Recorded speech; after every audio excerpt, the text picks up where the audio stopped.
Shalom saudara yang terkasih di dalam nama Tuhan Yesus. Hari ini kita kembali berbicara masalah studi kasus di dalam Alkitab. Hari ini saya akan memberikan topik, yaitu apakah jubahnya Yesus mengandung kekuatan mistik.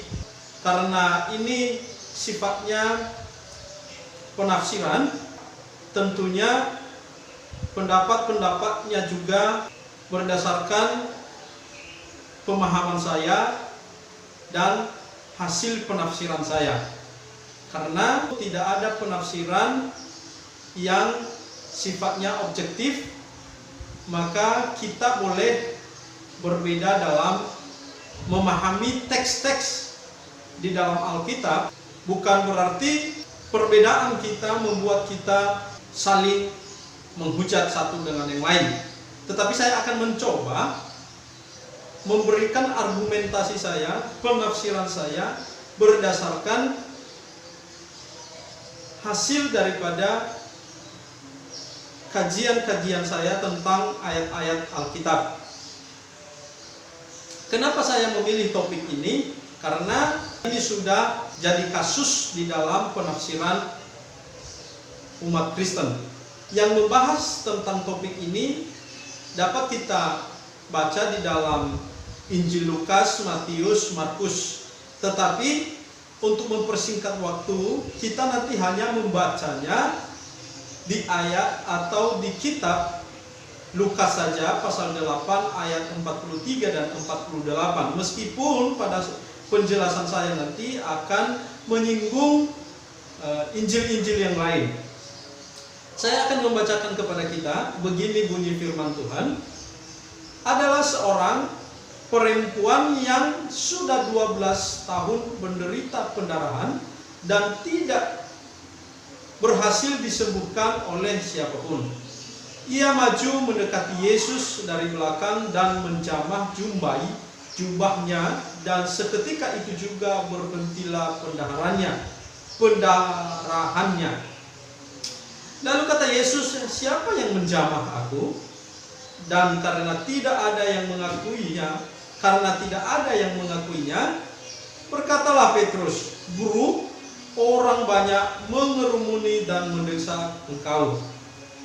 Tetapi Yesus berkata, ada seorang yang menjamah aku, sebab aku merasa ada kuasa keluar dari diriku. Ketika perempuan itu melihat bahwa perbuatannya itu ketahuan, ia datang dengan gemetar, tersungkur di depannya dan menceritakan kepada orang banyak apa sebabnya ia menjamah dia di sini Yesus, dan bahwa ia seketika itu juga menjadi sembuh. Maka katanya kepada perempuan itu, hai anakku, imanmu telah menyelamatkan engkau, pergilah dengan selamat. Ada beberapa alasan mengapa saya membahas topik ini, Bapak Ibu dan saudara yang terkasih. Alasan yang pertama adalah karena ada orang Kristen atau jemaat Tuhan yang masih mempercayai bahwa baju Yesus memiliki kekuatan mistik atau kekuatan magic, kekuatan supranatural, sehingga dianggap bahwa seluruh aksesoris yang Yesus pakai pada saat itu mengandung kekuatan yang supranatural. Keyakinan-keyakinan seperti ini itu saya sering dengar ketika saya masih kecil, masih remaja. Dan ini juga saya dengar di guru-guru sekolah minggu saya, waktu saya masih sekolah minggu. Dan juga dari para orang tua yang bercerita. Nah, sehingga pada saat itu saya berpikir bahwa semua yang Tuhan Yesus kenakan itu memiliki kekuatan yang sungguh luar biasa. Dan juga pandangan kami bahwa salah satulah kekuatan ini yang membuktikan bahwa Yesus itu adalah Allah. Tetapi keyakinan semacam ini sebenarnya tidak benar, dan itu justru menyalahkan kebenaran firman Tuhan. Keyakinan seperti itu dilatar belakangi oleh penafsiran pada ayatnya yang ke-44 yang mengatakan, tetapi Yesus berkata, ada seorang yang menjamah aku, sebab aku merasa ada kuasa keluar dari diriku. Jadi dengan perkataan itu mereka menganggap bahwa ternyata ketika perempuan itu menjamah jubahnya Yesus, keluarlah kekuatan atau kuasa dari diri Yesus dan mengalir di jubahnya itu. Nah, itu alasan yang pertama. Alasan yang kedua, Bapak Ibu, yaitu berdasarkan bunyi Lukas ayat 8 ayat Lukas pasal 8 ayat 44, ada beberapa para teolog mengatakan bahwa iman daripada perempuan itu iman yang bercampur takhayul. Mereka mengatakan bahwa perempuan ini tidak murni memiliki iman yang dari hati, iman sejati, tetapi bercampur dengan cara berpandang tahayul. Berdasarkan alasan yang pertama dan kedua tadi, ada 3 poin yang kita perlu bahas. Yang pertama adalah, apakah baju Yesus mengandung kekuatan mistik atau tidak? Yang kedua, apakah iman perempuan yang pendarahan 12 tahun itu bercampur takhayul atau tidak? Yang ketiga, dari mana perempuan yang 12 tahun pendarahan itu mengetahui bahwa dengan menjamah jubahnya Yesus, maka ia akan sembuh? Nah, 3 hal ini yang kita bahas, Bapak Ibu. Kita akan bahas satu-satu. Pertanyaan yang pertama adalah, apakah baju Yesus mengandung kekuatan mistik atau magic? Jawabannya adalah tidak. Kenapa, Bapak Ibu? Alasannya di dalam Lukas pasal 8 ayat yang ke-48 mengatakan, maka katanya kepada perempuan itu, hai anakku, imanmu telah menyelamatkan engkau, pergilah dengan selamat. Jadi perempuan itu disembuhkan bukan karena baju Yesus, bukan karena jubah baju Yesus, tetapi Alkitab atau Yesus sendiri yang mengatakan yang menyelamatkan dia sembuh dari pendarahannya itu adalah disebabkan oleh karena imannya kepada Yahweh, bukan pada baju Yesus, dan bukan juga karena jubah baju Yesus, dan bukan juga karena baju Yesus memiliki kekuatan yang mistik. Tetapi Yesus sendiri mengatakan itu karena imanmu yang menyelamatkanmu. Jadi jelas sekali, tegas sekali firman Tuhan mengatakan di ayatnya yang ke-48 itu. Jadi yang mendatangkan sebenarnya kesembuhan kepada perempuan itu bukan karena jubahnya Yesus, tetapi karena imannya. Jadi Bapak Ibu, iman itu mendatangkan kuasa daripada Tuhan. Jadi kesembuhan itu tidak jatuh dari surga lalu kita sembuh, tidak. Tetapi kita harus mengimani bahwa kita disembuhkan oleh Allah, yaitu Yahweh. Ini yang menyebabkan kenapa dia sembuh, karena imannya kepada Allah yang benar. Jadi itu jawabannya, bukan jubah Yesus yang menyembuhkan perempuan yang pendarahan itu, tetapi oleh karena imannya kepada Yahweh. Nanti saya akan membicarakan kenapa saya katakan itu berasal dari Yahweh, dari mana perempuan ini beriman kepada Yahweh. Nanti saya akan membahasnya pada poin yang ketiga. Nah,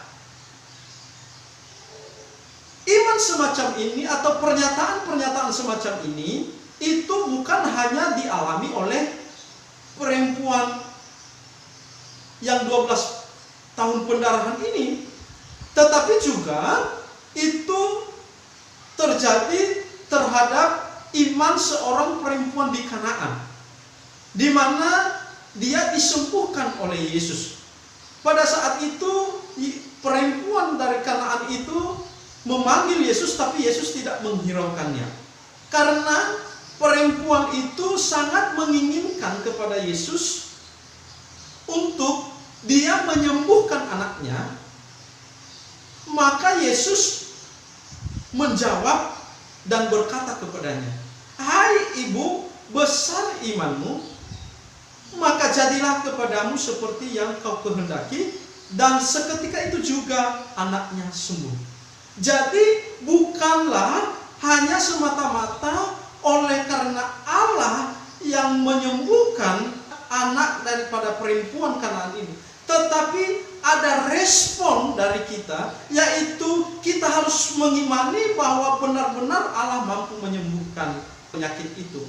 Jadi kesembuhan itu terjadi ketika saudara memiliki iman yang sejati, iman yang murni, iman yang penuh pengharapan kepada Yahweh. Jadi bukan benda-benda atau aksesoris yang digunakan oleh Yesus yang menyembuhkan orang pada saat itu, tetapi itu oleh karena iman. Berdasarkan ayat-ayat yang sudah saya tampilkan ini, yang sudah saya bicarakan ini menunjukkan bahwa kesembuhan ilahi itu terjadi itu bukan disebabkan oleh jubah-jubahnya Yesus, tetapi itu semata-mata hanya oleh karena iman kita kepada Yahweh. Itu jawaban pertanyaan yang pertama.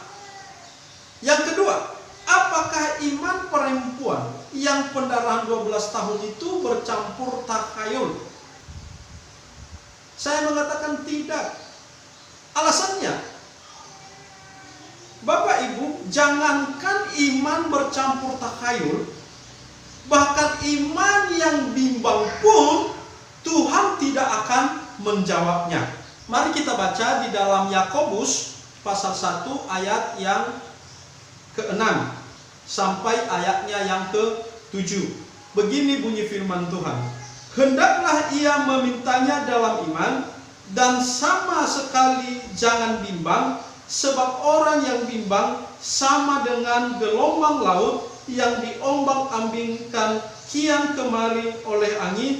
Orang yang demikian janganlah mengira bahwa ia akan menerima sesuatu dari Tuhan. Jadi Bapak Ibu, jangankan iman kita bercampur takhayul, bahkan iman yang bimbang pun Tuhan tidak akan pernah menjawabnya.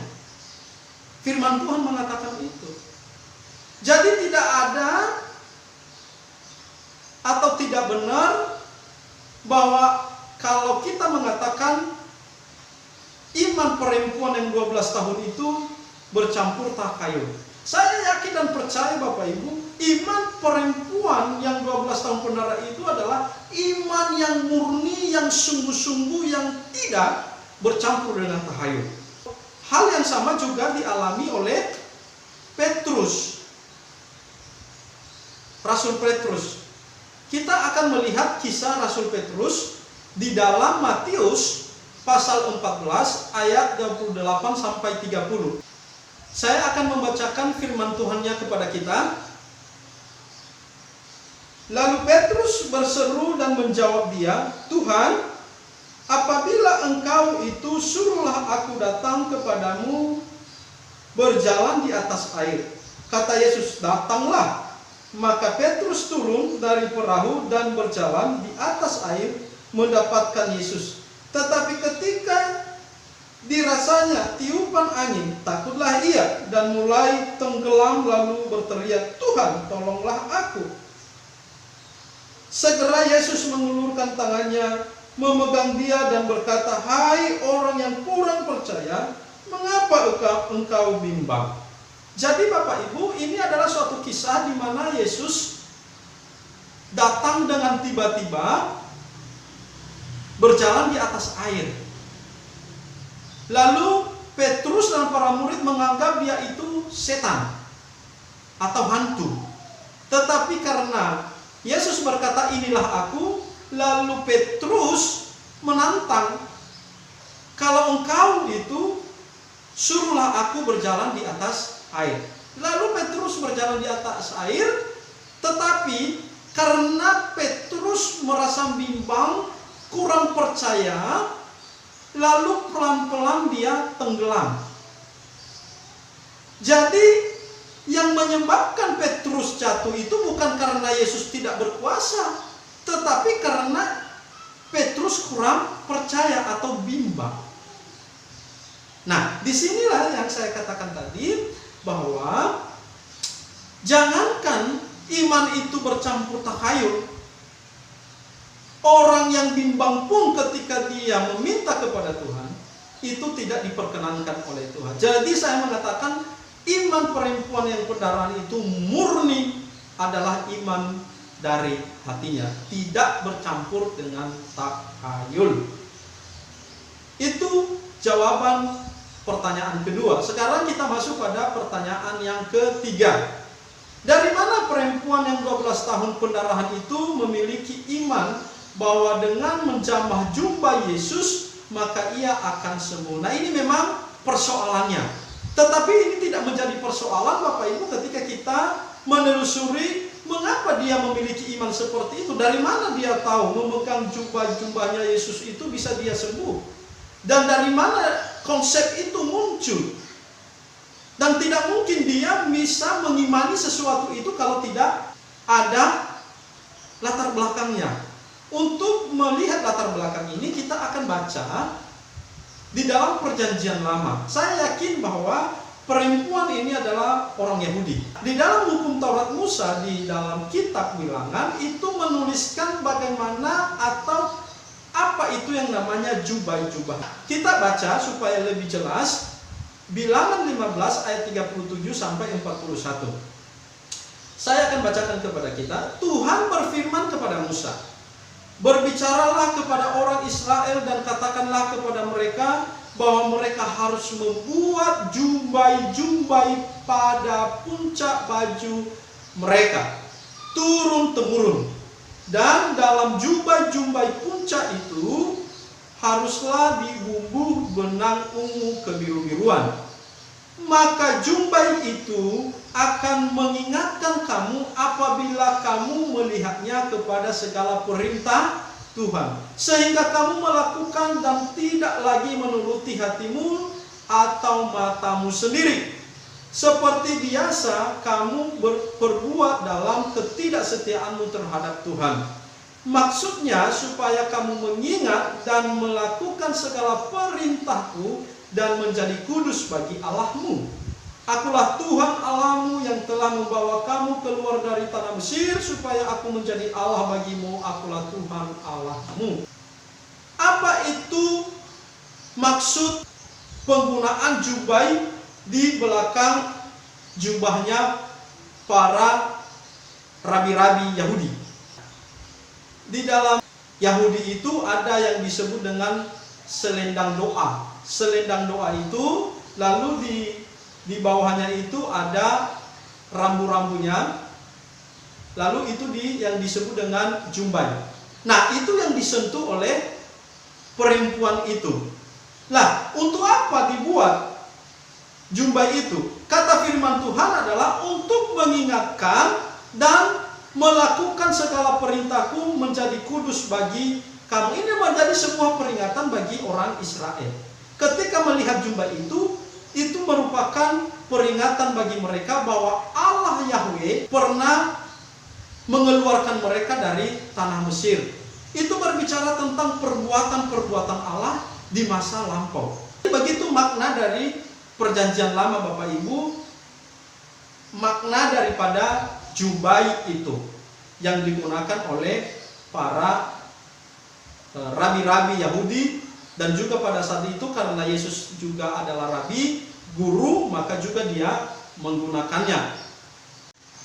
Nah, di sini saya mengatakan bahwa iman yang dimiliki oleh perempuan yang pendarahan 12 tahun itu adalah iman yang sejati atau iman yang murni di dalam hatinya, itu berdasarkan teks ini.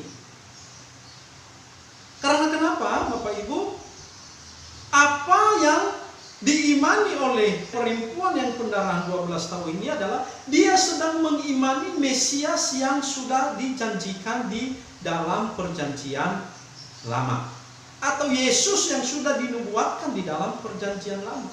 Kenapa bisa saya pastikan bahwa iman perempuan itu adalah merupakan iman kepada Allah Yahweh atau Mesias yang akan digenapi? Itu saya lihat dari tindakan perempuan yang 12 tahun pendarahan ini.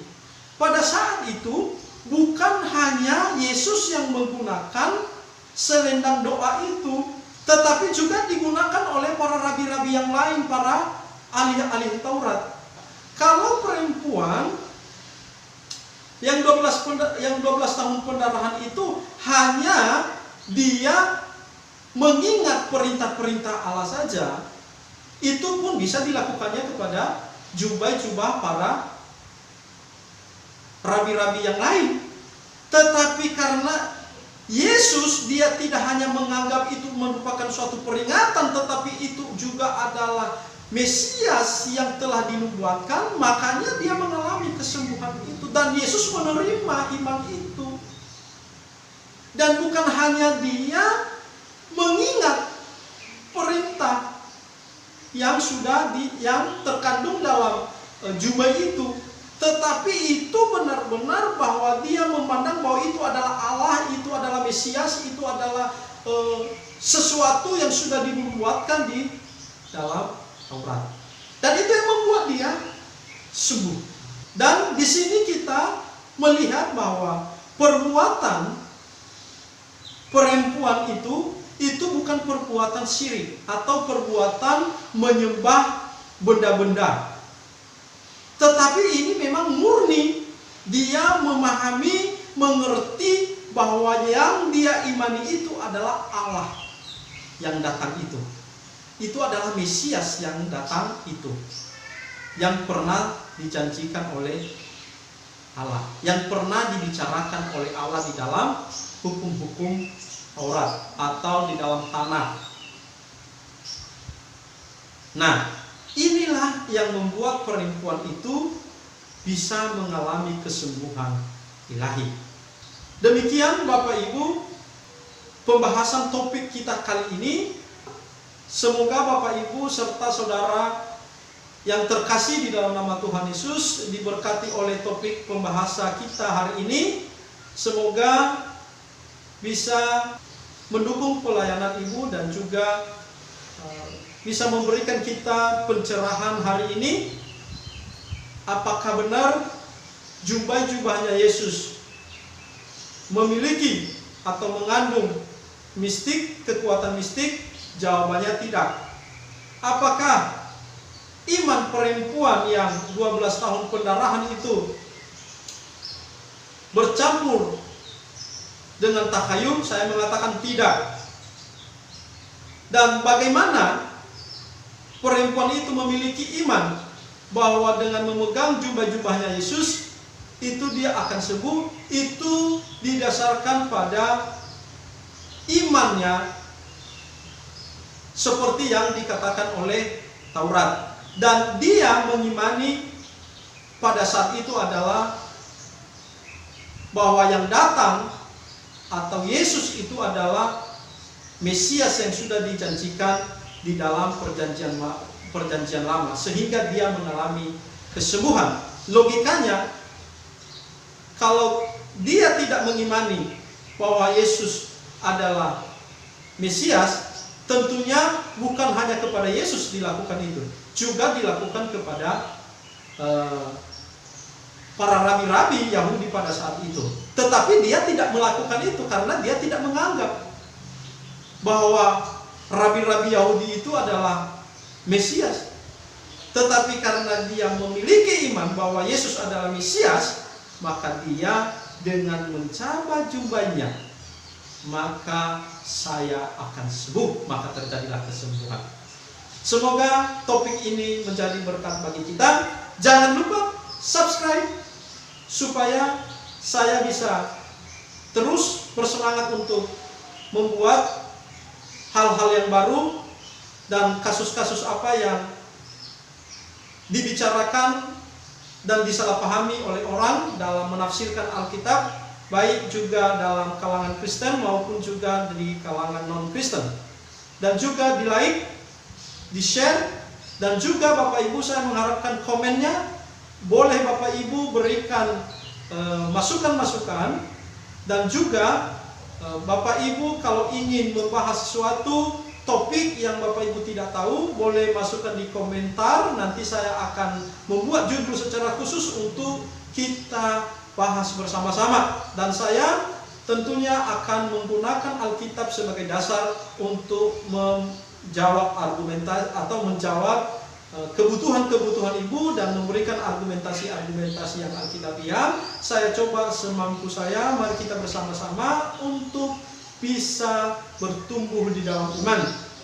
Doktrin yang benar, doktrin yang sehat akan membuat iman kita menjadi sehat. Ingat Bapak Ibu, penting doktrin itu tidak boleh disepelekan. Untuk saat ini saya salam kepada seluruh umat Kristen dimanapun berada.